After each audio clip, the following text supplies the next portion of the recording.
একের পর এক ধারাবাহিকের মেলা টেলিপর্দায় কামব্যাক করছেন আমাদের প্রিয় তারকারা। অনেকেই আবার বাংলা ধারাবাহিকের গণ্ডি ছাড়িয়ে হিন্দি ধারাবাহিকে নিজেকে মেলে ধরছেন। বলা বাহুল্য, সম্প্রতি অসংখ্য বাংলা টেলিতারকা হিন্দি সিরিয়ালে দাপিয়ে কাজ করছেন, তাও আবার প্রধান চরিত্রে, যেমন অদ্রিজা, অভিকা, শ্রীতমা প্রমুখরা। এবার হিন্দি টেলিভিশনে চলে যাচ্ছেন জনপ্রিয় টেলিনায়ক অর্জুন চক্রবর্তী। ধারাবাহিক হিসেবে শেষবার তাকে দেখা যায় অনুরাগের ছোঁয়া ধারাবাহিকে।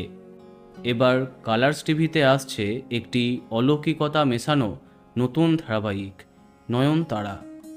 গল্পের নায়িকার কাছে একটি বরদান আছে, মৃত ব্যক্তির আত্মার সঙ্গে সে কথা বলতে পারে, কিন্তু এই আশীর্বাদ তার কাছে অভিশাপ। হঠাৎই একদিন গল্পের নায়কের সাথে তার দেখা হয়, আর এই চরিত্রে আছেন অর্জুন চক্রবর্তী। অন্যদিকে নায়িকা হচ্ছেন শ্রুতি বিস্ত। তোমরা দেখতেই পাচ্ছ গল্পের প্রথম ঝলক। এই প্রোমোর সাথে সম্প্রচার সময়টাও জানিয়ে দিয়েছে কর্তৃপক্ষ।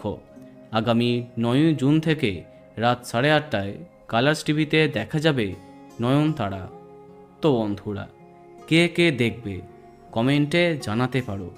আর এই রকমই আরও অনেক ভিডিও পেতে সাবস্ক্রাইব কারেন্ট বস।